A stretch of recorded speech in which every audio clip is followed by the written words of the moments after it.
Going on? Welcome to a brand new episode of Daily Mind Podcast. What's going down? How is everyone's Halloween Eve going? The night before Halloween. Yeah, the night before Halloween. October came and went. Everybody's doing their trunk or treats and, pre-holiday, Halloween parties and everything. Yeah, it's happening. Mario, you're right on time, man. As usual, clockwork. Shout out to Mario Placencia. Shout out to him. Always on time, always on time. All right, yeah, it's Halloween Eve. Halloween's tomorrow, and November is around the corner. And I think we got somewhere around, 6-7 days until the elections. Ooh, I can't wait. I'm so tired of hearing about the fucking elections already. I'm ready to kind of move on, find out who's going to be president, and let's just go on with our lives. At least I can hope we can go on with our lives as civilized people. I mean, it's right there on your fucking, that's your handle. It's right there. All right, so yeah, here we go. So, productive week for me, very busy, stupid recalls, all types of shit, but nonetheless, it was a productive week. There was a trunk or treat I was supposed to go to, I didn't go. I don't really do trunk or treats. Plus, you know what, I think Halloween for me is just, I don't know, it's not what it used to be, especially since I don't have any kids. So if I had a kid, it'd be different. Yeah, of course, trunk or treat, all this other stuff, but I don't. So it doesn't really do much for me. To me, it's kind of like a regular day kind of deal, more or less. But I deal with it, you know what I mean? The best part of Halloween is the day after, because all the candy is like 75% off. You can't beat that. Shit. All right, Mario said we de-rigged our heavy drops. God, that's got to be fucking painful. I don't know what's more painful. It's either doing that or shoot shakeout. You take your pick. I don't know. Maybe shoot shakeout is not as bad. Captain James, welcome on this brand new episode on this Halloween Eve. Thank you. Yes, absolutely. Send the likes, send the gifts. Do what you want to do.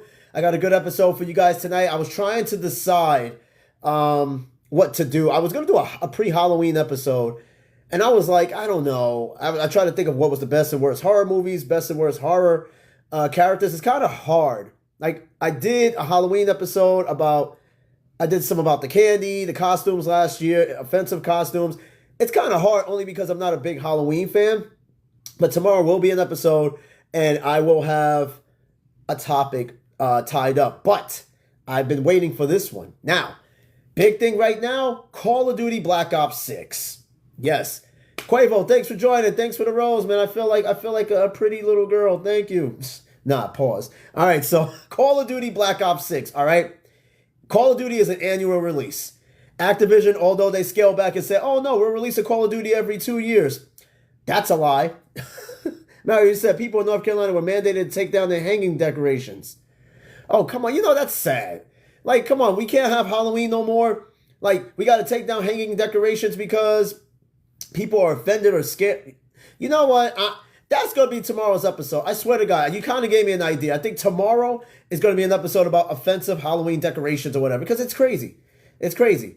All right, so hey, this is not very much a review of Black Ops 6, okay? I'm going to give you a little bit of my critique. I haven't finished the game, and I don't want to spoil anything for those who haven't played it yet. But I'm going to talk a little bit about Black Ops 6, but I'm going to go through the best and worst Call of Duty games of all time. Yes, because there is a best and worst. Now, Call of Duty has been around since 2003. All right? Came out with Call of Duty Finest Hour. This was the very first Call of Duty game, Call of Duty Finest Hour, and this is where we are right now. Yes, I have virtually every single Call of Duty that has come out. I've been a fan ever since. Now, Medal of Honor used to be the shit. No longer. Medal of Honor is dead, gone. No more Medal of Honor. All right? It's all about Call of Duty. Battlefield is damn near flatline, but I think EA is cooking up something big for the next Battlefield. But Battlefield could never match up with Call of Duty. But again, we are here now with Black Ops 6. It's just been released. It is coming to big reviews and raves. It's getting great numbers out there. Remember, Activision did strike out last year with Modern Warfare 3.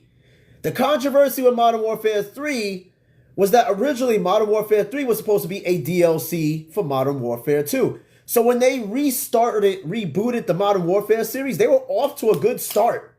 They really was. It was reinventive. It was brand new engine, everything. Or at least revamped engine. However, though, when they came to Modern Warfare 3, Activision got a little greedy. Had they just left Modern Warfare 3 as a DLC for Modern Warfare 2, that would have gave them more time or whatever to like come out with another game. So the way this works with Call of Duty, there are three major developers that develop Call of Duty. You got Treyarch, Infinity Ward, and Sledgehammer Games.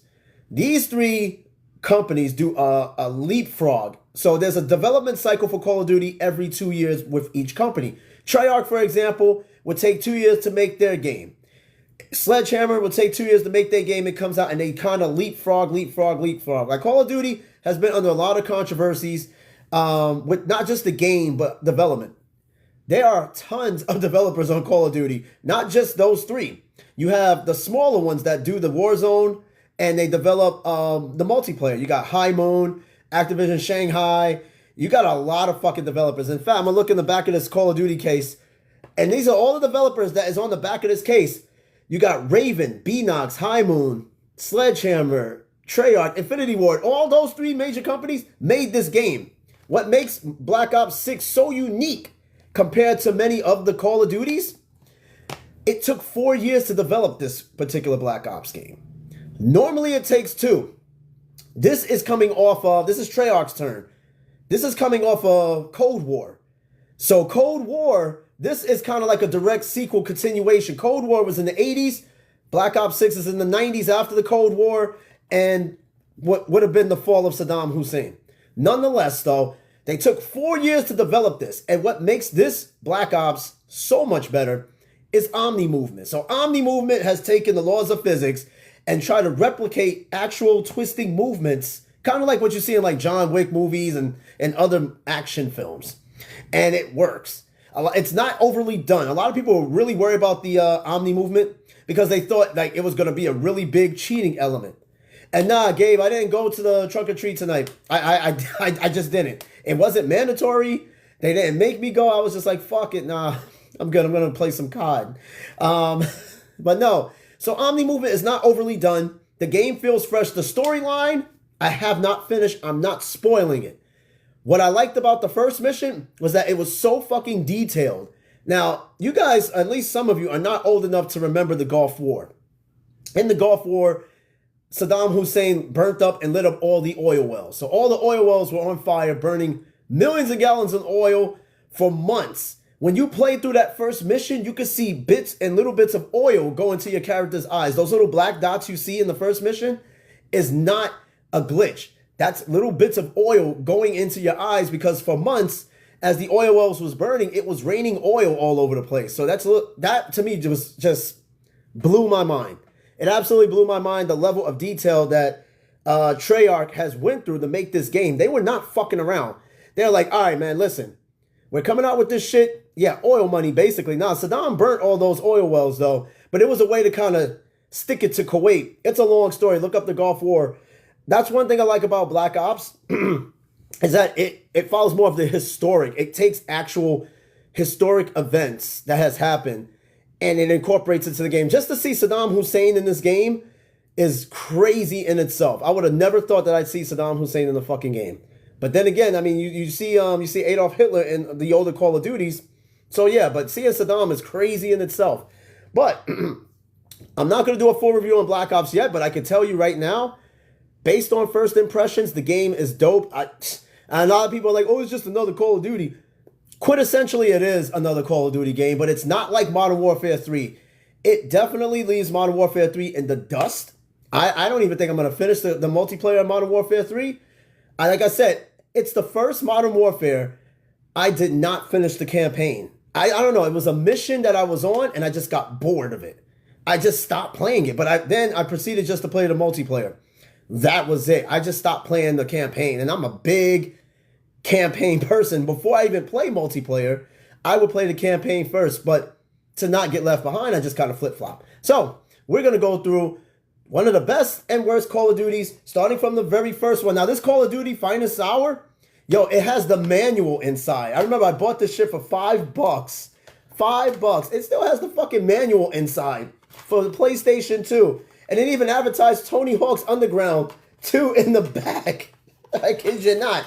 So now we went from that to Black Ops, which had no manual. This is what it came with. It just came with the fucking disc and this little thing. That's all it came with. That's how far we came in video games. But enough of that. I found a list. You can't even compare Tony Hawk to Black Ops. There are two different things. One is a shooter and one is a skateboarding game. That's crazy in itself. No, you can't compare Tony Hawk and you can't compare Black Ops or Call of Duty to Tony Hawk. And if you're just joining, we're going through some of the best and worst games or Call of Duty games, Black Ops 6 and Finest Hour from the beginning. We're going to find out. Now, there's been a lot of debate on what is exactly the best Call of Duty game. A lot of people say that Modern Warfare was the best. Not the 2019 shit. The 2007 Modern Warfare. We're talking Xbox 360, PS3. Arguably, I think that game deserves to be on the top 3 of Call of Duties. That particular Call of Duty. No, it doesn't have zombies. This is true. World at War came out with zombies a year later. Now, 2007, yes, I will join your team. That's cute. Now, the Modern Warfare of 2007 set the benchmark. It was perhaps the most realistic military game of its time. People have played countless hours. And if you're like a Call of Duty veteran like myself, and you went through the Xbox 360, PS3 lobbies, you probably got PTSD because you've been called every single N-word, every single racial epithet. You've been cursed out by many 6-year-olds, 8-year-olds, 9-year-olds. That was the best time to play Call of Duty, was during the 360 era. I think you deserve a special badge if you played Call of Duty online during that time. You deserve a special badge and a round of applause. Because, man, that was when you weren't even getting booted out the lobbies at the time. You were like just getting cursed out by this kid. You couldn't report anybody, nothing. But now somebody calls you a funny name and you can report somebody and get booted. I mean, what has happened to this society? What has happened? We're just, I don't know what the fuck's going on. Anyway, now, I found the list. I had to kind of dig around for a decent list of best and worst Call of Duties of all time. You never reported me. Ain't no way. We haven't even played online that long. You never reported me. I probably would have reported you, though. No, I don't even report people. Come on. You got to have thick skin if you're going to play Call of Duty. Or if you're going to play any online game. I mean, come on. Now, I did find a list. I had to find something with at least a decent amount. Oh, when we played Warzone. Oh, that shit was funny, man. We actually won the top 3 on one game. It was the first Warzone game I've ever played, man. And honestly, that shit was a lot of fun. A lot of fun. All right, so starting off with one developer, Activision published this game back in 2003 and didn't think that this would be the biggest military game of all time. Yearly releases, no matter what.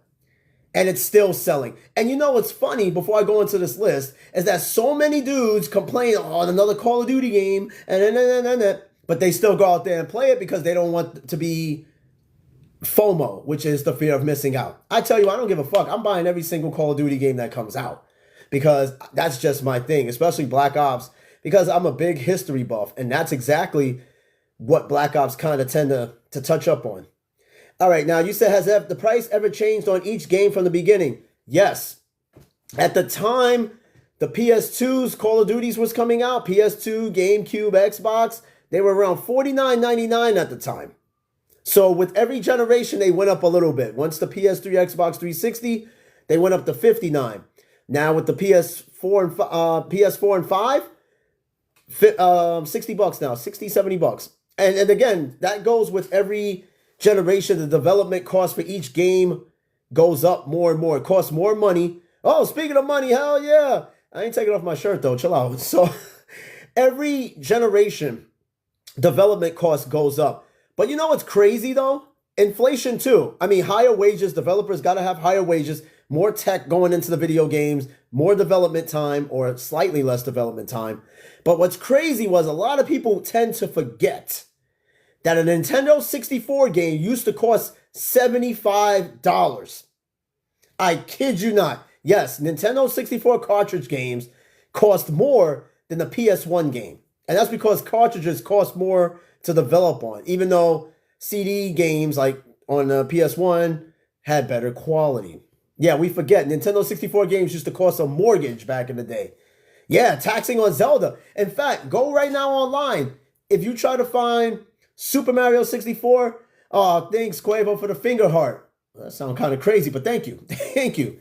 If you go back and you look at the price of what N64 games was, and you look at how much Super Mario 64 is worth now, lots of fucking money. Lots of money. I got my N64. I only got 4 games. I got GoldenEye, South Park, Zelda, and I can't tell. I got a whole fucking collection of games over there.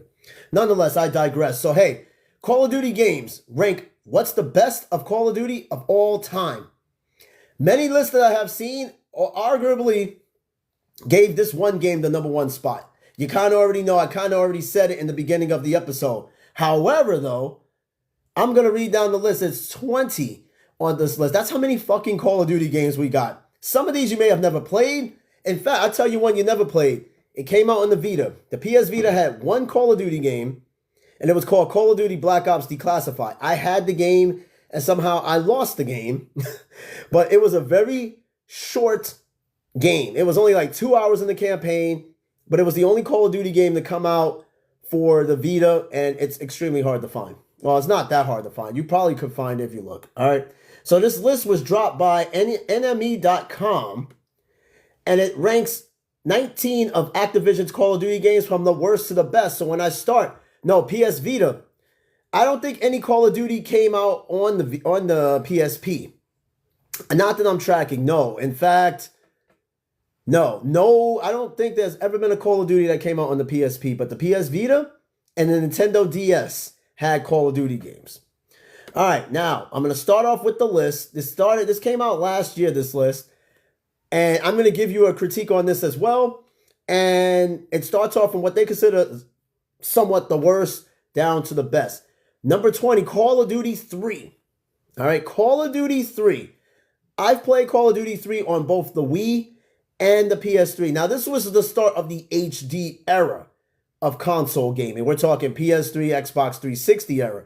Of course, the Nintendo Wii was not HD. It didn't look very good on the Wii, but because the motion controls was actually somewhat the better version because it felt more interactive. Of course, after a while, this was before people realized the Nintendo Wii was nothing more than just a motion gimmick. But it was cool to be able to kind of use your fucking nunchug and Wiimote to fucking, navigate through the game.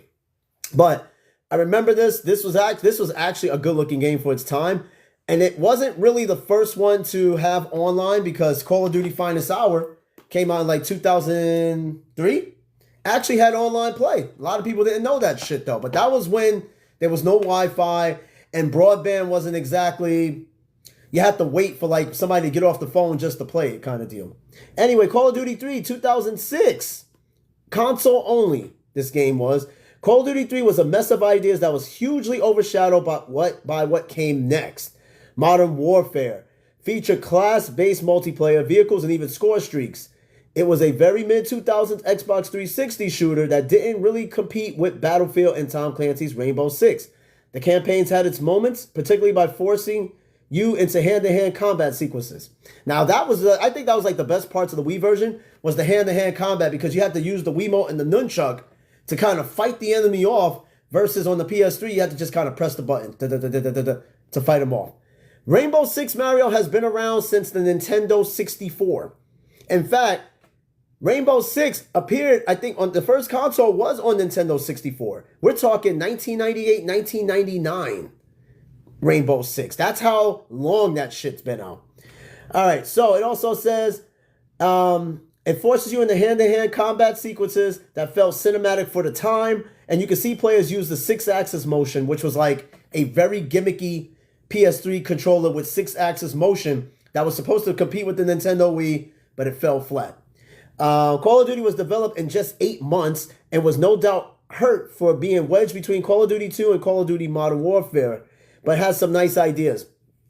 And again, now Call of Duties, they have like a 2-year development cycle. This was done in 8 months. You can kind of, now that I think about it, the game definitely felt rushed. And it was because they wanted to release this at the time the PS3 and Xbox 360 came out. No, not Microsoft over Sony. Get out of here with that. Nah, we're not doing that. Sony over Microsoft all day. I can have a whole episode about fanboys and console fanboys and shit like that. You actually gave me an idea. And I think that can definitely work. So that game came out for the PS2, PS3, Xbox 360, and the Wii.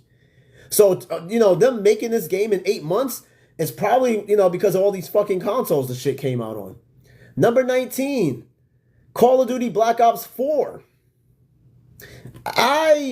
So the controversy behind Black Ops 4, and it pissed me off too, was that there was no campaign. The developers went and made it straight multiplayer.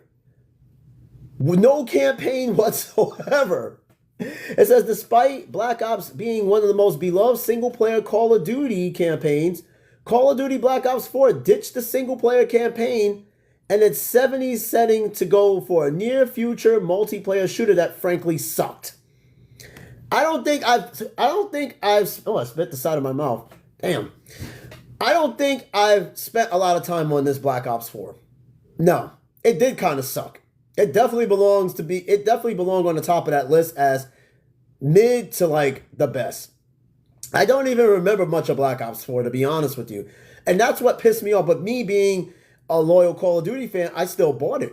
The multiplayer, you know what I mean? It's still a Call of Duty game, even despite the fact it didn't have a campaign.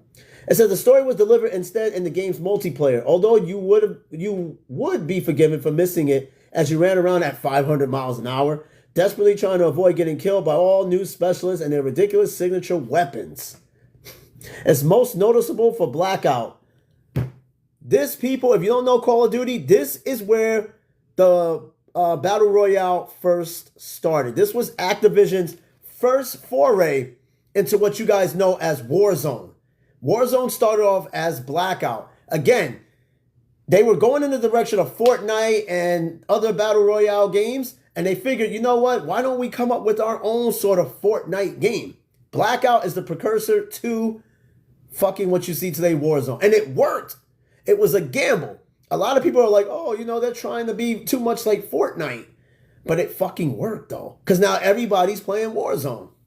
All right, it says it's most noticeable for Blackout, a Battle Royale mode that was an early attempt at Warzone, kind of like the prototype. And for a special Ajax 9 bang, a flashbang that detonates multiple times and served as a tremendously funny fuck you to the camping enemies. All right, came out on the PS4, Xbox One, and the PC.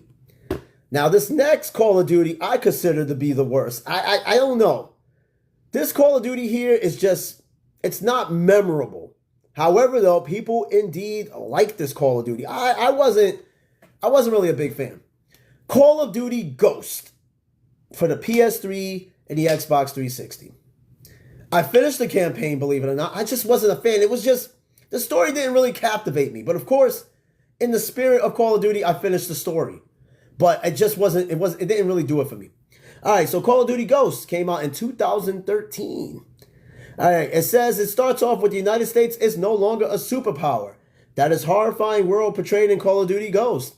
A fairly meh entry into the series that commits the cardinal sin of being nearly completely unmemorable, with the single-player campaign that ends with a miserable cliffhanger that will never be resolved. There's also a dog and a cool bit where you defend a space station.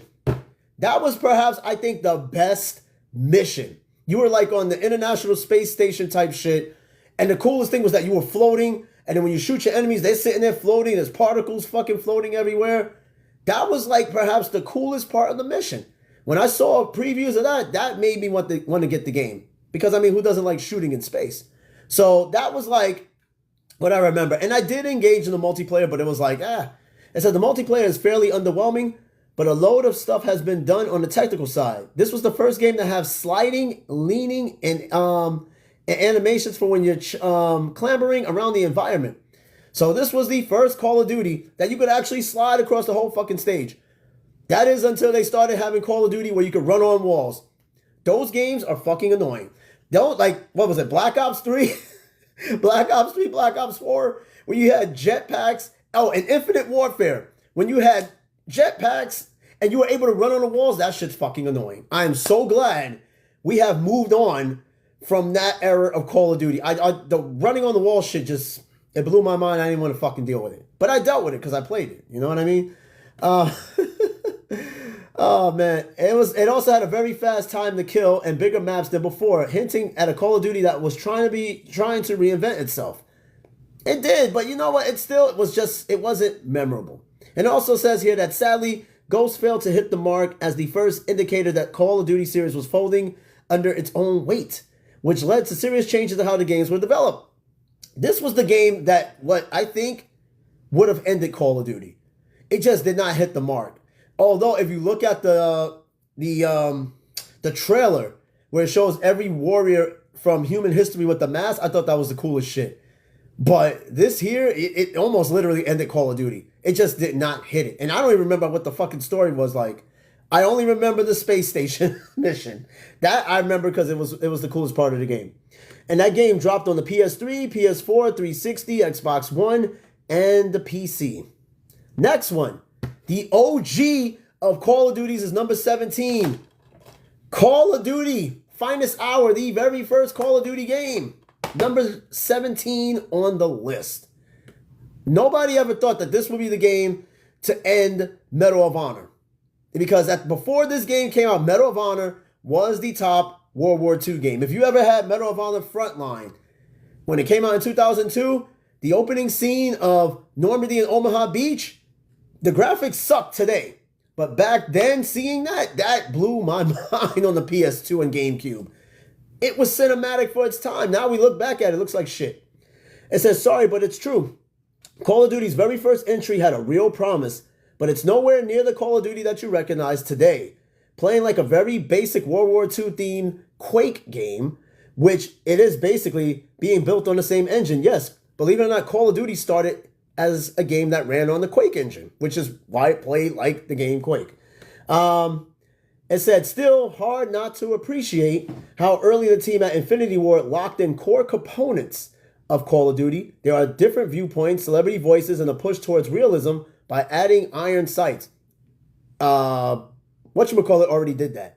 Iron sights was already added by Medal of Honor, but they mastered it here. Allowing players to aim down sights for one of the first time in video games. There was even a shell shock mechanic which messed you up if you were near explosions in the single-player campaign. Even today, if you play Call of Duty and you happen to be standing next to an explosion, everything gets blurry, you hear the ringing in your ear. They did that shit for the first time, and this was 2003, running on a PS2. They managed to get that technology out. It played on the PC, PS3, and Xbox 360. Oh, this isn't the first Call. This is the 2003 Call of Duty. Yeah, it is, because they came out with a PC version, and then it came out the console version, which was Finest Hour. So they were a little bit different, but it was still very much the same. All right, number 16. Call of Duty Modern Warfare 3. Not the one from the PS3, the one that came out last year, which is considered one of the worst Call of Duties of all time because they took how many months to make this? I think it took like 10 months or less to make this particular Call of Duty because this Call of Duty was meant to be a DLC for Modern Warfare 2, but they turned it into a whole standalone release. It said the latest Call of Duty, again, this was written last year, Black Ops 6 is not out yet. The latest Call of Duty to enter our ranks, this dull reimagining of Infinity Ward's original Modern Warfare trilogy felt utterly phoned in. Despite the return of the series, villain Makarov, Modern Warfare 3's single-player campaign is both lifeless and shockingly short. Meanwhile, zombies took Call of Duty fan favorites Undead Blasting game mode and turned it into a limp extraction shooter. The fact that Modern Warfare 3 continued on from the 2022's Modern Warfare 2 meant that multiplayer was a surprisingly balanced affair from day one. Yet, even the return of the iconic maps from 2009 couldn't stop this entry from feeling like it should have been an expansion and not a full game. That's because Modern Warfare 3 is an expansion. It was supposed to be an expansion, and they turned it into a fucking whole game. So, with that being said, this is why it fell flat. And of course, it came out for all the consoles that's out right now. All right, next one.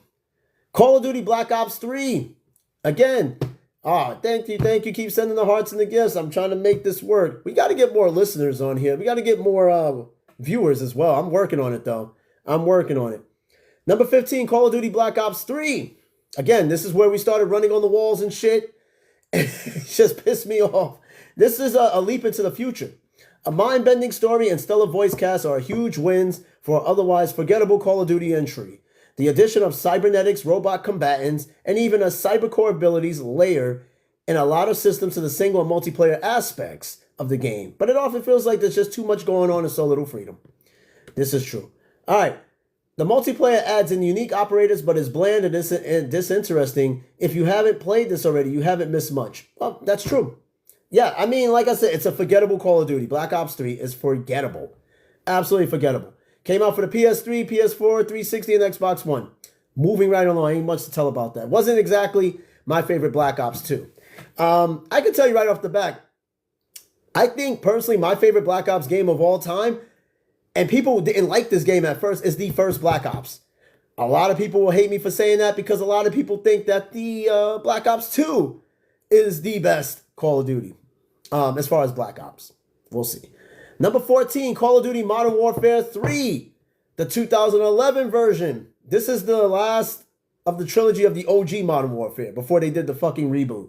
I kind of like this one. Like, I think the first mission on here was the opening where you had to shoot your way through Wall Street against the Russians to destroy a jammer that was like jamming all your radio signals. So fighting through like the stock exchange up and down Wall Street, I thought that was awesome, especially me being from New York. You know, I think that's what made me like, holy shit, I know that's part of New York. I used to walk through there kind of deal. So Call of Duty Modern Warfare 3 came out in 2011, and it is number 14 on the list. It says Modern Warfare 3 was the first of Infinity Ward's Call of Duty games after co-founder Jason West and Vincent Sampella left the company and Activision, taking them with a host of the core team that made Modern Warfare and its sequel possible. Yes, before this, like when this game came out, there was a big shakeup in Activision, and this game almost didn't even get complete. In fact, they had to get other developers to help finish this game because the Call of Duty creators left Activision on some bullshit. It was a lot of bullshit between Activision and, the Infinity Ward. But they continued, and the game worked. All right, Modern Warfare 3 fares fairly well when you consider all of the dramatic occurrences going on behind the scenes, but it mostly coats on the Modern Warfare name. Now, Modern Warfare 3 hits the same notes as MW2, even including a playable terror attack on civilians that could be skipped. This is the end of the original Modern Warfare trilogy, meaning a lot of players might have gone through this just to find out what happens to Captain Price and pals. Came out on the 360, PS3, PC, and Wii. Yeah, it was good. I liked it. I personally liked it. This next Call of Duty, number 13, the level of violence I seen in this Call of Duty made me like, whoa, this shit was crazy. So, number 13, Call of Duty World at War. Came out in 2008, just a year after Infinity Ward did the original Modern Warfare. Treyarch was coming out with this. This World at War helped shape what Black Ops is today. Now, Black Ops did not come out yet, but World at War set the foundation for Black Ops because it introduced zombies and it introduced gore and dismemberment. This was the first Call of Duty where you could blow off your enemy's legs, arms, and other limb parts because they fucking came up with an engine of dismemberment that Modern Warfare could not do. So, and what made this game so cool was that you fight in the Pacific. It was the first game I actually seen trees, like palm trees, sway back and forth. I played this on my dad's Xbox 360 at the time because he's a big gamer. You said, do I get any money off the gifts? I know I get money off the diamonds. I know that for a fact. I'm not sure about the gifts. I will have to check the analytics afterwards. But yeah, I played this game on my dad's Xbox 360 and I was blown away by the graphics. Like everything was moving at 60 frames. The trees, the leaves, everything was just flowing in the wind. And you get to use the flamethrower. I was blown away. I spent countless hours when I got this on the PS3 playing online. This was like perhaps one of the best Call of Duties of all time. It's World at War. All right, so Call of Duty World at War comes in at number 13. It should have came in like at number 4. It says, a love letter to World War II fans. World at War follows up on the franchise defining Modern Warfare by taking a giant step back into the past. You storm the beaches of Normandy like Saving Private Ryan, crawl through the streets of Stalingrad like Enemy at the Gates, and take orders from Kiefer Sutherland and Gary Oldman. World at War does a surprisingly good job. Oh, you said is that my wife's favorite? I'll get to that in a second. What's her favorite Call of Duty that she played countless. I'll get to that in a minute. With some sections merely being downright unpleasant and others channeling some genuinely spooky energy into the warfare. However, grueling difficulty spikes at the German army, outfitted with an unlimited supply of grenades. Oh, I hated that mission. Makes actually playing the campaign frustrating. Elsewhere, the multiplayer has the same compelling Modern Warfare feel, but things are slightly off. This also marks the introduction of the attack dog care kill streak. One of Call of Duty's most infuriating additions. Timeout. Now, you guys do realize they got rid of the riot shield. The dogs were not the issue. The riot shield is the most annoying weapon addition in Call of Duty history, and they finally just removed it. Dogs? Okay, the dogs were fucking annoying. When somebody got the dog kill streak, you didn't know where they were coming from. They were just coming out of nowhere, and the dog would just jump on you, particularly a German Shepherd. Now, Mario, to answer your question, I got my wife to finish Call of Duty Modern Warfare, the original one. She actually sat there one day on the PS3, and she actually sat there one day and finished the campaign on her own. I don't know how she did it, and since then, she's played it. But I think the one Call of Duty she played the most was Call of Duty Vanguard. She spent countless fucking hours playing that game online. When I was away in the field or I was away, period, she played nothing but Call of Duty Vanguard. And what she would do is that she would send me screenshots when she get top 3 of the players. I was like, I'll be damned. I've awakened the beast. She has not played Black Ops 6 yet. She did play a little bit of the newer Modern Warfare 3. But again, she works so much that she don't ever have time. So, but yeah, World at War came out for PS3, 360, PC, Wii, and DS. Also, I didn't mention zombies. It was the first Call of Duty to have zombies, which I think the zombies in this particular Call of Duty was probably the fucking scariest zombies I've ever played. All right, next one, number 12, Call of Duty World War II. Came out in 2017. Now, I enjoyed this one. I think it took full advantage of the PS4's hardware. And little fun fact, I am a big World War II buff. So Call of Duties that took place in World War II, World War II buff. So Call of Duties that took place in World War II did it for me, especially World at War. But this one here, oh, she played the hell out of this one too, Mario. 2017's Call of Duty World War II. We both played the fuck out of this because it was split screen multiplayer. We spent countless hours every night playing this shit. All right. Now, this comes in at number 12. World War II's biggest issue is that it's set in, well, the French locales and the World War II setting makes the game feel jaded, but it actually had some fresh ideas, most of them for the campaign. The knee slide that had cursed modern Call of Duty games was replaced with a button to throw yourself in the prone. And AI squad mates will even keep you supplied. Yeah, so in this game, there was no sliding. It was just you jump forward. Kind of like, you trying to jump on a grenade to save your buddies. It was just you jumping forward. There was no sliding left, sliding right, backwards. It was just you leap forward. Kind of save you. Most of the times, I would leap forward and just jump right into fucking machine gun fire. It says, for the 6 to 7 hours that you tangled up in World War II story, you'll enjoy every second. But once you're done, you'll struggle to remember what you got up to. I don't know. I just went straight to the multiplayer once I was done with the campaign. But it was somewhat of a memorable. It was somewhat of a memorable Call of Duty. The first mission was Normandy, and it was a lot more visceral and dark and violent. Probably the most I've played. The most I've ever seen in a Call of Duty game or war game. Mario says slide cancel changed the game. It did. It did. In fact, this Omni movement shit that they got for Black Ops 6 definitely changed the game. A lot of people complained about the slide canceling thing. I don't know. I didn't see much of a big deal, though. The multiplayer was a bizarre experiment for Sledgehammer. Sledgehammer did develop this one. A soft reboot of sorts just before Modern Warfare came along. A social area for World War II has players crowded around the beach at Normandy. Yeah, that was so weird. It was like a big social port that everybody's on the beach like a headquarters, and you would go and unlock different things and go talk to people. It was a little strange. It says, elsewhere, multiplayer is decent but feels too modern. Not really. I don't think it felt modern. Hey, what's going on, Ben? Thanks for joining. Yeah, Mario, party on the beach. Yeah, it was so weird. It was like, it really felt like a party on the beach of Normandy. It was just, I don't know, Sledgehammer, it was kind of out of place. I think it was a little out of place for the tone of the game. It says a strong entry, but not quite. It was out for the PS4, Xbox One, and PC. All right, here we go. This one here, this next Call of Duty was a hard pill to swallow. Number 11, Call of Duty Infinite Warfare. Now, this went where Black Ops went into the future, this shit went into space. It went far the fuck out. It was kind of a hard game to get into, but I did finish the story, and I did play a decent amount of the multiplayer, but it's a forgettable game. Anyway, it comes out at number 11. Now, it says, one of the best Call of Duty campaigns ever made collides full body with a terrible multiplayer offering. There's like no balance. Infinite Warfare takes Call of Duty into space with your character throwing down against some Martians, human colonists determined to take Earth with all sorts of hard fiction gadgets.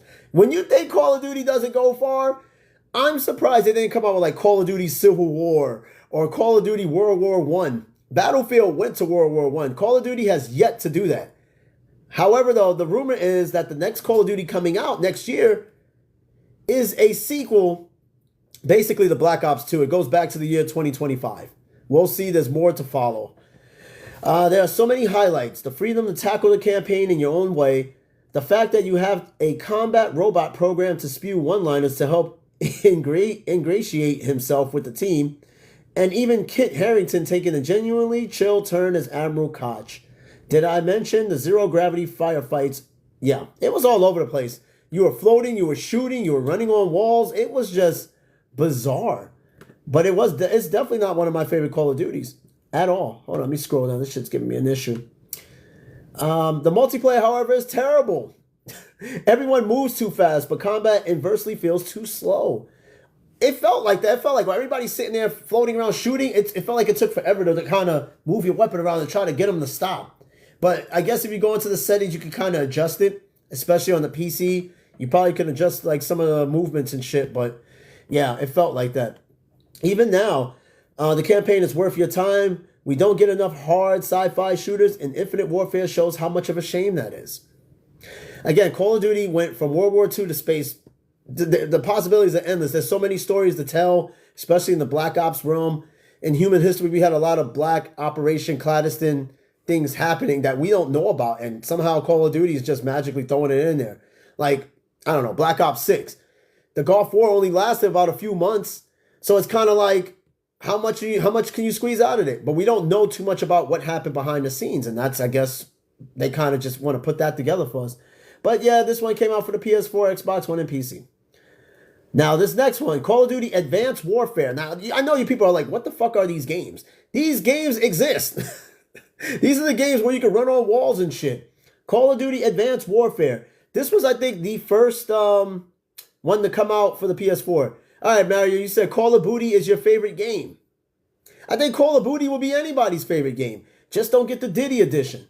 All right, number 10, Call of Duty Advanced Warfare. Another stellar campaign.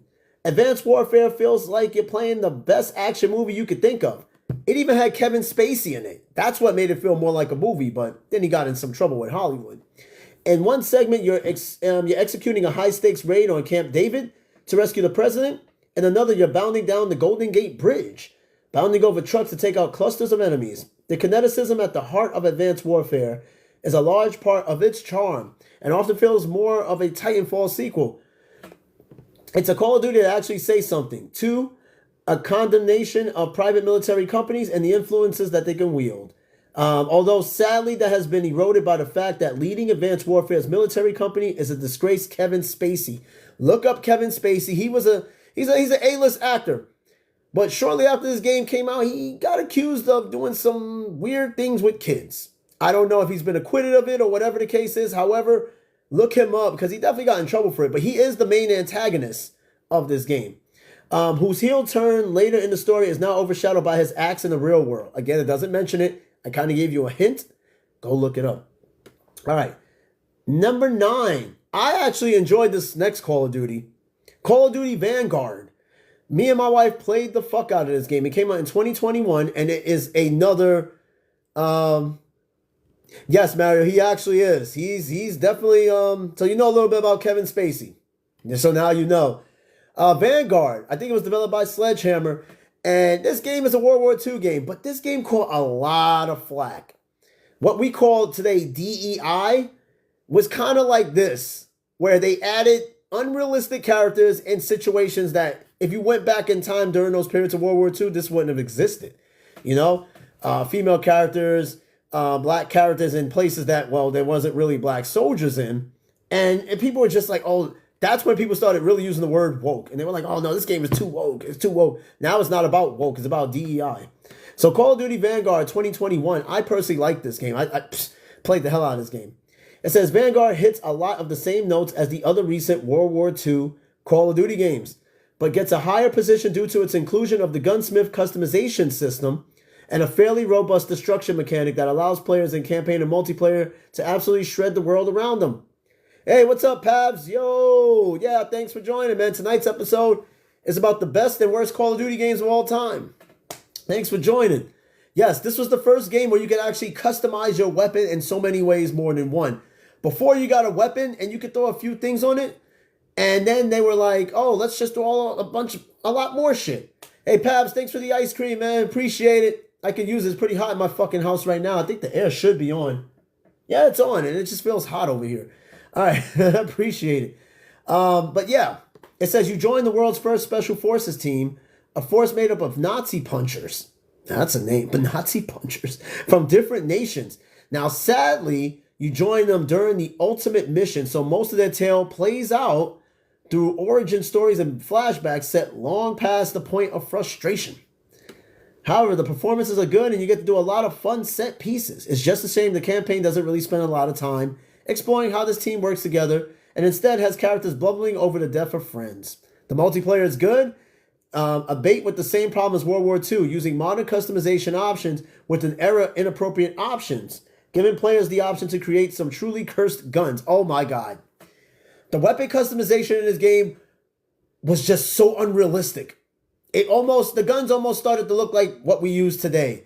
Mind you, this is a World War II game. So they just let it all out. Remember, the gunsmith feature that you guys see in the current Call of Duties, where you can like fine-tune weapons and shit like that, was introduced here. But they OD'd on it, especially for this time, this period. None of the guns even started to look like World War II guns. All right. Now, this is the first game to what we're now playing, Black Ops 6.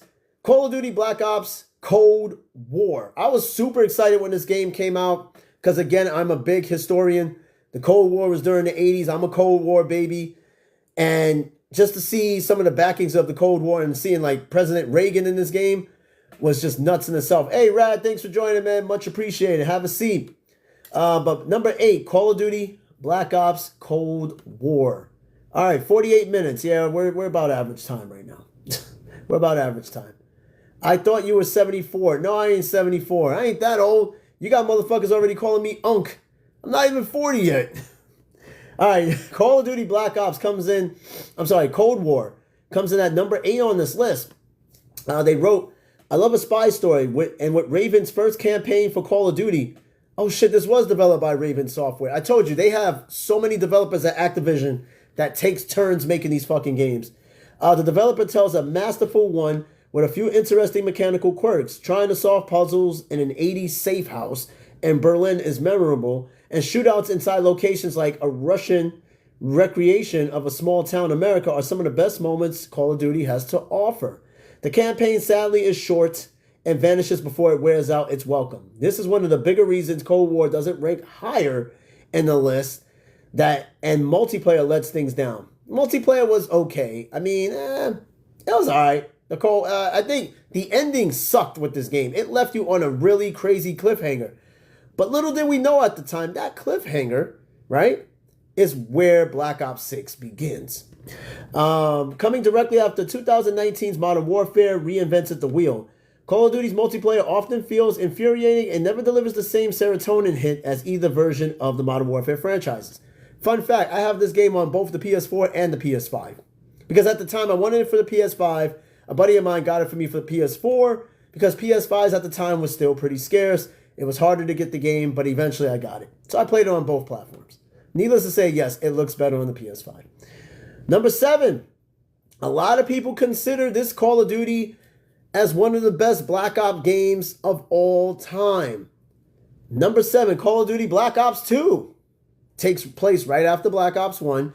It bounces from between the Cold War and during the Mujahideen in Afghanistan up to about, 2025. So it bounces through history. Came out in 2012. It says, remember that incredible Black Ops 2 commercial? Staring faces like Robert Downey Jr., Jack Black, and FPS Russia? It was the most 2012 commercial, and it was awesome. Black Ops 2 examines America's behind-the-scenes scraps and does some fun stuff. A shootout in a club full of civilians, soundtrack with a dubstep because, of course, it's 2012. It feels tense, and there are elements of real-time strategy, narrative branches, and story taking place in 1986 and 2005, giving you a good mix of different elements. The story itself is pretty gross with some dodgy character motivations, and even Michael Rooker showing up to spew explosion everywhere. Now, of course, the multiplayer. The multiplayer is better for getting rid of the ridiculous movement mechanics with high-tech gadgets like thermal scopes that are fun to play with. But the real draw is that the levels blend retro style with near future. It was the last phenomenal Call of Duty game before 2019's Modern Warfare. After this, the multiplayer started to unravel. Of course, it got better and better and better with time. What are you posting down there? I'm trying to see what those little characters are. All right, I see look like somebody walking with a stick and somebody... I'm trying to make it out. I can't really squint too much down there to see what was going on. All right, next one. Call of Duty Modern Warfare 2. Not the old school one, the reboot. Came out 2 years ago. That one was pretty good, I ain't gonna lie. The multiplayer was really addictive with this particular Call of Duty. And, it's bouncing off the 2019 release, which was the reboot, and it set the mark. It set the tone for where we are today. The 6 greatest Call of Duty 2002's Modern Warfare follow fan-favorite tough guys Soap, Ghost, Gaz, and Captain Price as they romped across the world on the hunt for stolen missiles. It's got no shortage of blockbuster set pieces, but Modern Warfare 2's campaign truly shines in its moments of restraint, like a stealthy crawl through an occupied Mexican town or a sniper-fueled spiritual success to the Call of Duty 4's All Gillied Up, which a lot of Call of Duty fans consider All Gillied Up as one of the best Call of Duty missions of all time. Because you're just crawling right through a radioactive Chernobyl kind of to try to get rid of this one character. You just kind of crawl, duck, until it snipes. There's no fast-paced movement or shooting. It's just you trying to snipe a person. All right, so it says, as for the multiplayer, Modern Warfare 2 offers a big step up from 2021's Vanguard. Weapons feel responsive and deadly, with the new game modes like Prison Rescue offer a compelling middle ground between high stakes, search and destroy games, and more traditional death matches.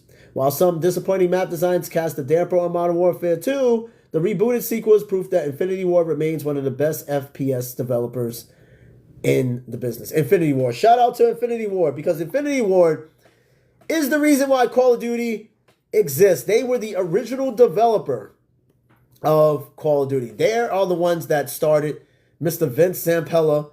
All right, more creators want to co-host. Yep, absolutely. All right, Captain James. Yeah, hey, we got Captain James hosting. He's on the sim right now. This man, I told you guys, he's kind of he's an up-and-coming aspiring pilot. So yes, show Captain James, he's my boy, show him some love as I go through the show. Hey James, where are you flying at right now? See if I can get him on the audio. Well, this was just a test. Don't say that. I'm not even gonna repeat that. Oh nah, I'm not repeating that. My boy, that's crazy. All right, well, welcome, James. It's Sky Benwin. Thanks for joining. I got a co-host, Captain James. Now, Captain James, I worked with him. He's one of the hardest working people. In fact, I had him as a host live, like face-to-face on one of my episodes I like to call Shooting the Shit. So, yeah. I can't even tell. It looks like he's flying over the ocean because I don't see nothing. I'm just going to assume that's the ocean. Okay, oh, man. You able to hear me? Yeah, I can hear you, man. What's going on? What are you doing on the sim? I can barely hear you, my man. No, he's not. Oh, I was just testing it for the future. I'm trying to make sure that it's good. I'll probably need another mic, though. I gotcha, gotcha. Well, welcome to the show, man. You already know what the episode's about. Best and worst Call of Duty games. We're already like they're halfway over right now on the list until we get to number one. Meanwhile, people who are watching the stream, he's flying, and no, he's not flying towards me. Look, let's not do that. All right, number five, Call of Duty Black Ops. The original Black Ops, 2010. My personal favorite Call of Duty. He just now disconnected. Sorry about that, folks. All right, James, what happened? Let me know what happened. Seemed like you got disconnected. All right, Call of Duty Black Ops number 5 came out in 2010. Oh, it was just a test. Well, man, it's good. It was a good test. Your audio's a little bit off, but once you get that set up, man, you can always be a co-host on the episode. Yo. Nah. He's my boy though. Nah, he's really like he takes the sim pretty seriously. You know what I mean? He's like he's got a whole fucking rig with Microsoft Flight Simulator, man. He's gonna be a pilot someday. He's gonna be flying me for free. You know, friends and family package. Pause. Oh, you're doing a flight to Newark. Okay. Nah, that looks pretty legit. Yeah, I mean, Microsoft Flight Simulator, I gotta do an episode on that one day because that game is pretty damn serious. I've seen people with flight rigs that they might as well just have a whole plane in their house. All right, let's get back to the show. We're almost done here. We're at number 5, Call of Duty Black Ops. First Black Ops game came out in 2010. Introduced one of my favorite characters, Frank Woods.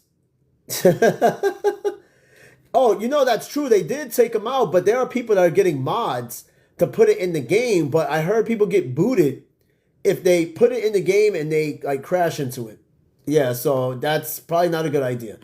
All right, Black Ops is a worthy successor to the 2007 Modern Warfare, and is one of the best settings for a Call of Duty game, letting players explore America's secret wars through the eyes of a few celebrity cameos. Yes, that's when they now finally brought us towards the black operations, clandestine operations of major conflicts. Like, of course, Black Ops 6 take you through some clandestine operations of the Gulf War. The first Black Ops take you through secret operations of Vietnam. That's why I love Black Ops, because it's a history lesson in a sense. The campaign is good, although weirdly paced. You're hurled between assassinations, invasions, and wars throughout history with barely enough time to catch your breath. Yes, it does bounce all over the place. In a story that rips stuff from Fight Club, it's not high art, but it does mean a lot of time riding around the Chinooks getting your hands on a variety of 70s weaponry. Yes. The multiplayer is exceptional too. No, I spent shitload of hours playing the multiplayer on here. Taking what Modern Warfare worked and lacquering it with Cold War era, cool. It's not quite as much fun, but killing an enemy with a ballistic knife, a knife that shoots like a gun, or even rinsing enemies and search to destroy with a FAMAS ensure that this game many players will be fond of. I play the hell out of this game. In fact, this was the first game to have Nuketown. Now, damn near every Call of Duty we get, particularly Black Ops, we get either an old version, a modern version, or a futuristic version of Nuketown. I love Nuketown. And you can rank up a lot playing on Nuketown. Definitely. All right, number 3. Call of Duty Modern Warfare 2. Building on a Modern Warfare's reinvention, Modern Warfare 2 is a confident, stylish romp. It may lack the substance of its predecessor, but it made up for that with flash. Now, Modern Warfare 2, the coolest thing about this game was the fact that you fought through Washington, D.C. You fought through the Capitol. You fought through the White House. This game literally took it there. And of course, I think this Call of Duty, yes, I think this was the one that had no Russian. Now, that mission is perhaps one of the most controversial missions in video game history, where you are literally a terrorist killing civilians in an airport. That game, when this game came out and they had that mission, it was so bad that in Japan, right? Okay, so that mission was banned in Russia completely for obvious reasons. When you played no Russian in Japan, if you shot one of the civilians, the game was over. You literally had to start over again. Kid you not, you just had to walk through it. The US version, you did what you did. And people were appalled by this. And I don't think ever since then, they came out with a mission as controversial as no Russian. Yo, I even was like, I'm sitting there like, shooting the civilians in the game, and I'm like, yo, this is really happening. This was, God damn it, I'm not reading that. I'm not reading that. But man, that's the kind of vibe it gave, though. What you just mentioned is the kind of vibe that mission gave. And man, that game was so controversial. I think now, when they came out with the reboot of like the remastered Modern Warfare 2, you have an option to skip the mission. I'm not skipping that mission. No. But let me read that one little part about it. It said, yeah, America's messed up sometimes, man. Like, what passes off as entertainment? Like, nobody ever thought about that. You know, it was the mid-2000s, and we were just like, man, this is so cool. But, yo, your moral compass. And even if you try to go through the game, right? To go through that mission, you feel compelled to just, like, shoot one civilian. What it mentioned about that was, where is that at? Where is it? I know it mentioned something about no Russian. It was in Modern Warfare 2, I'm sure. Here it is. Here it is. It says iconic moments are nearly constant. Watching Soap tackle a man from the roof of a favela, skulking through a military base in a snowstorm by using a heartbeat sensor, and a famously maligned but actually quite tame airport section, which sees you gunning down an airport full of civilians in a sequence that was seemingly disguised solely for edge 16-year-olds. Yeah, I felt like this was made for teenagers to live out their ultimate fantasy, which some people actually do fantasize about crazy shit like this. It's not funny, but this is the truth. And that's why they came up. This is why the game was so controversial, was because that one mission. And like I said, Activision has never made a mission quite like that. They made some sort of like mission of that sort, but nothing like No Russian. Most controversial mission of all time. All right, number 3, Call of Duty Modern Warfare, the 2019 version, the reboot of Modern Warfare. They did a fucking fantastic job rebooting the Call of Duty series. Yeah, they had a different looking Captain Price. They had a different looking Gaz. They had somewhat of a different looking Soap. The characters looked different. Gaz was black. He was no longer white. Captain Price had a whole new actor. The game worked, though. The engine was so revamped. It was a brand new engine, more or less. And it worked. I loved this game. This game was like, the campaign itself, especially the Piccadilly mission, was intense. I think that might have been like the closest thing to the No Russian mission, was the one at Piccadilly Circus. That shit was crazy. Anyway, this game came out in 2019. It says Call of Duty was in a bad spot when Modern Warfare's reboot came in 2019. Sales were down, and while it was still the biggest game in the world, it wasn't all that exciting. This game mixed things up and made everything feel fresh again. Gone was the boiling world war that ended the original trilogy, and in its place was a quiet skulk through a house in Camden looking for terrorists in the wake of a terrorist attack. Yeah, that mission, you had to go through this apartment, and man, you had to make some serious choices. All right, Mario, you said, what's that mission we had a hard time on when I turned your difficulty on expert? You asshole. That was the last mission on Modern Warfare 2. Yeah, I think that was Modern Warfare 2. That was the one that took place in Chicago. That last mission. Yeah, that I couldn't figure out the likes of me how the hell I kept dying in that mission.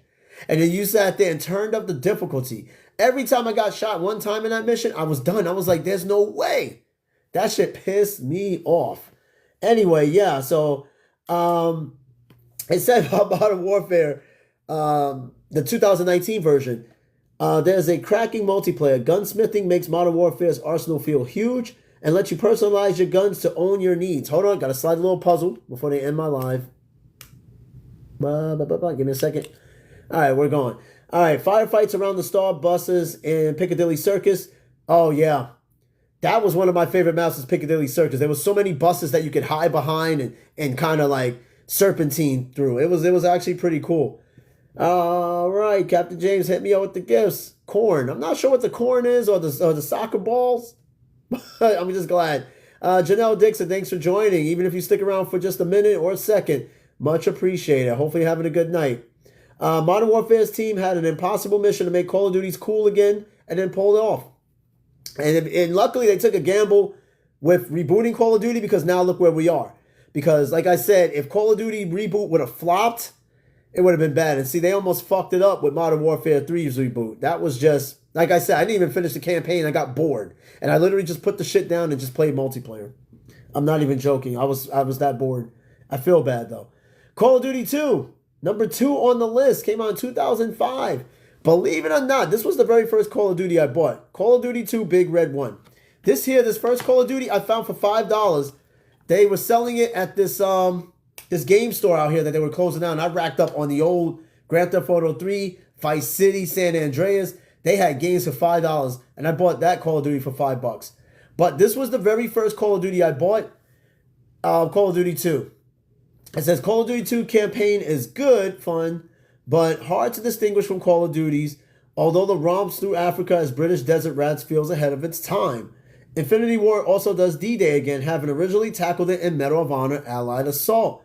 Now it's memorable for its non-linear levels, which was a bold move before Call of Duty slid deep into scripted events and blockbuster explosions. Alright, yeah, so this particular Call of Duty, this isn't the console one. This is the one that came out on the PC and 360. But there was one that came out for the PS2 called Call of Duty Big Red 1. And it focused on 1st Infantry's missions and campaigns throughout Europe, which that was by far one of my favorite Call of Duties, and it took full advantage of PS2's hardware. All right, number 1 now. This I've seen on many lists of best and worst Call of Duty games. This game has made number 1 on every damn list. This one Call of Duty has kept teenagers up all night, had kids fail tests and exams, and had 9-year-olds curse you out using every single curse word and racial epithet.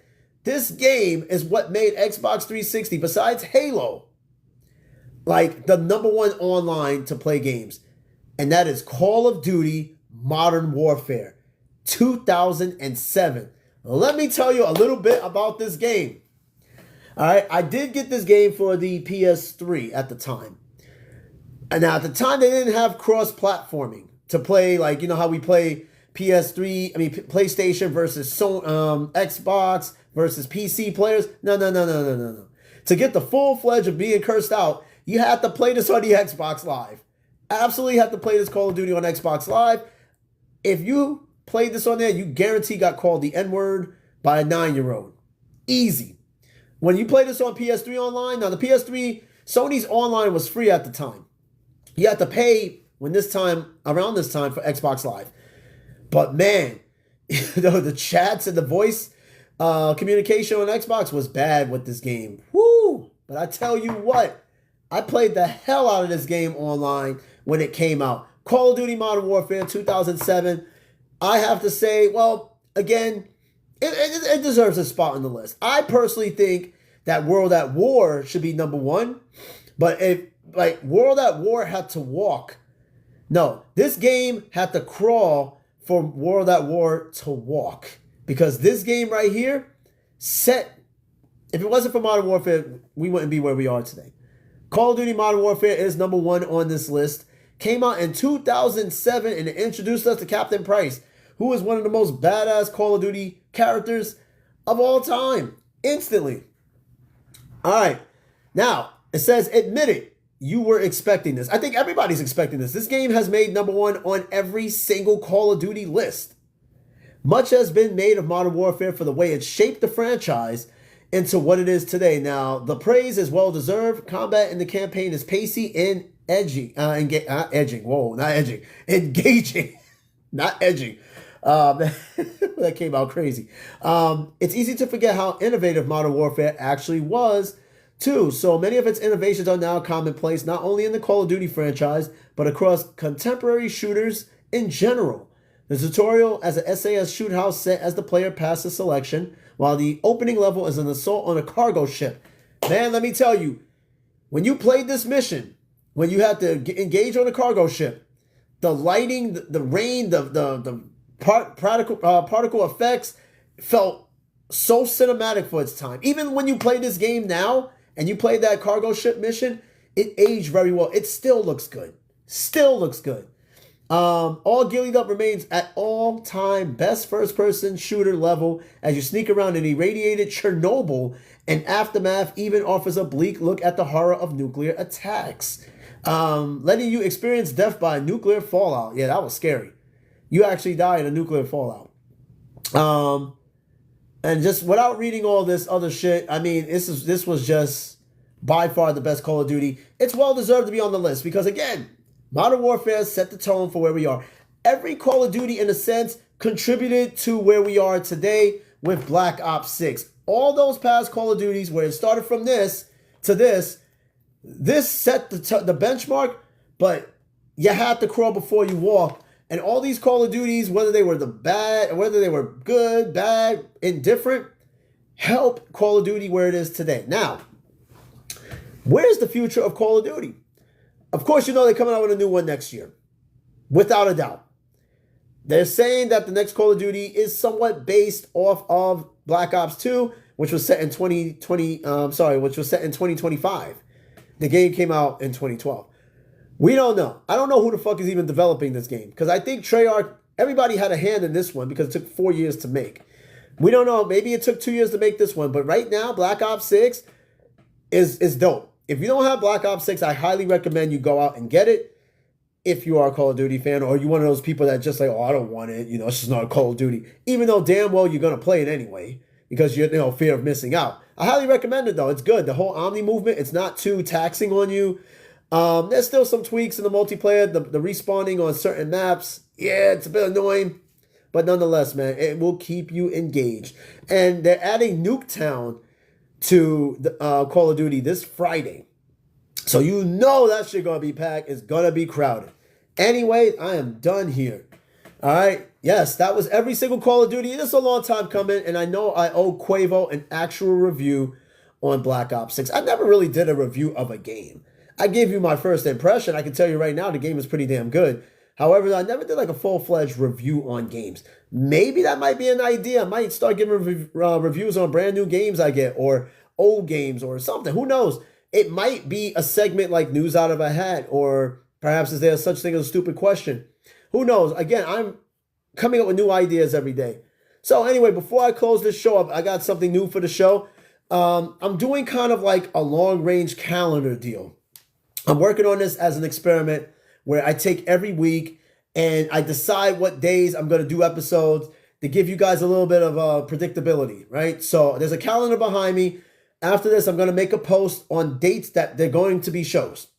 Because I feel like it's kind of unfair to be like, oh man, you know, tonight I'm going to do a show, or somebody asked me the same day, and it doesn't leave people prepared.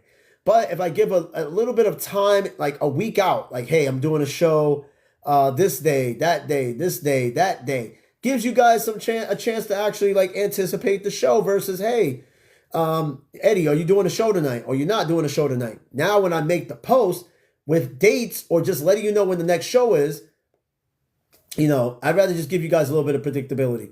Anyway, tomorrow will be an episode. Not sure if it's going to be a Halloween themed episode, but again, I mentioned that there will be a No Nut November episode. I kid you not. No, I'm not going to do no freaky shit on this TikTok. I'm going to go over the history of No Nut November, its humble beginnings, where it is, what's the challenge, and yes, even women join in on this. Like, it's not just a man thing, because, you know, women do release too, and there are women that actually step up to the challenge of No Nut November. That may be tomorrow's episode. If you guys give me some feedback, instead of doing some lame-ass Halloween episode, tomorrow could be about No Nut November, because, well, it's the day before November, so why not do No Nut November? If you guys want to see that episode tomorrow, let me know. All right, Mario, you said do it. Done. All right, listen. If you guys don't know who Mario is, he's kind of like the producer of the show. He gives me a lot of ideas. He puts the name out there. He's a really good dude, as well as Captain James. He helps fund the show, more or less, and keeps the show going. These two contributors are like, these two guys are my biggest guys. And, you know, I love them for what they do, and they keep the show going. But you know what? Tomorrow, No Nut November. I'm going to do that episode. Now, I want you guys to understand one more thing before I go, okay? I'm going to post dates on when I'm doing shows. But what you got to understand is these dates are subject to change. I'm going to put that little disclaimer because I work. I work for a living, all right? My living is not made off doing this podcast. Not even fucking close. But these dates are subject to change. But I just want to lay out some days so it's not like, hey, are you doing a show today or you're not doing a show today? You guys can work around the schedule and maybe you could catch the show, maybe not. Because again, I did mention that if you have missed any of these live shows, they are slowly being posted on the Daily Minds YouTube channel. Yes, there's a YouTube channel where I am posting all these lives onto YouTube. So, again, just be patient with me. I'm building everything as I go along. But after this episode, before the end of the night, I'm going to post a week-long schedule of the first week of November of the days that I'm doing episodes and days that I'm not doing episodes. So you guys kind of get an idea and kind of prep. But yes, if you tune in tomorrow, and hopefully TikTok don't kick me off, No Nut November is definitely an episode tomorrow. So whether you participate in it or not, I'm not judging. But it should make for a very fun, interactive episode. Hopefully I get a lot of feedback off of it because, I think it's a very interesting topic. Abstinence, saving your energy and stuff like that. I think it's good. I think it's good for anybody to just not, do this shit all the time. But like Mario said, a squirrel's got to get its nut, and a squirrel's going to get its nut. I mean, that's just what it is. So stay tuned for that episode tomorrow. It's more than likely going to happen. I don't think there's going to be any kinks that will throw the show off. But again, every post subject to change, all right? I'm doing my best to get you guys the shows, but subject to change. Captain James, no, I work with him every day. There's days I may not be able to do the show because, they want to keep me at work all day. I ain't getting into details, but, Captain James know about it. Mario, you know too. Like, you don't always go home on time either, so work with me here, all right? All right, if anybody got nothing else for me, I'm going to wrap up the show. We are currently at an hour and 16 minutes. Again, the new standard is an hour on these shows, all right? An hour, all right? And then again, I'm going to make another big announcement soon of the show because in the next few months, if I get the information soon enough, there's going to be a big change to the show in terms of location. All right? Mario, Captain James, you kind of got an idea what that is. Don't spoil it. All right? Oh, who? Wicked Josh. Who said Errol? Somebody, whoever Wicked Josh is, I'm trying to figure out, I can't quite see, but they know who you are, James. They just called you by your first name. It's probably one of your people that you have on your friends list. That's pretty cool, though. I appreciate it. And, of course, hey, Captain James, I appreciate all the gifts that you guys been sending. Quavo, Mario, Pabs. Of course, you guys are like my local. You guys are William. Williams? Is that Williams? Are you serious? That's Williams? Or that's just William? I don't know who William is, but anyway. I appreciate all you guys give in terms of... Oh, it is him. Oh, man. I should have known. Joshua. Hi, my name's Josh. I'm Josh, and I like math. I'm fucking with you. However, though, I do appreciate the gifts. Again, tomorrow's episode, No Nut November, all right? So, hey, if you do participate in that shit, you got one more night to let it go. And then if you're participating, you can't even do it not one time during November, or you lose. Again, I would love a lot of feedback. Do you participate in Triple N or do you not participate in Triple N? All right, Mario, you say you're going to let it rip. Well, you got until 11:59, October 31st, right now. Hey, yo, chill out. Listen, you got to do what you got to do. You're running out of time, all right? Once it hit midnight, November 1st, that's it. You better read a Bible or something. Like, get your mind off of that because No Nut November is real. It's real. Only if you participate in it, all right? All right, thanks. You got nothing else for me? I'm good. Everybody, thanks. Have a good night. If you got kids, tomorrow's Halloween. Or if you're doing trunk or treats tonight, be safe, have fun, lots of candy.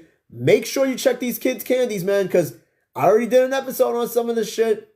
Make sure you check your kids' candies. That shit's serious. Got a lot of fucking creepy, crazy people out there, man, that really do want to just kind of hurt kids on a special day like that. So that's some like real serious shit. And of course, if you're a mom and dad, you got to get your little mom and dad tax of candy. Don't take all the fucking Kit Kats and leave them with like those little peanut candies that taste disgusting and gross.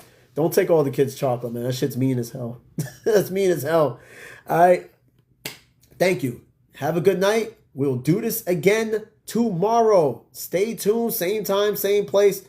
Subject to change. All right. Have a good one. Do it again tomorrow. Peace out.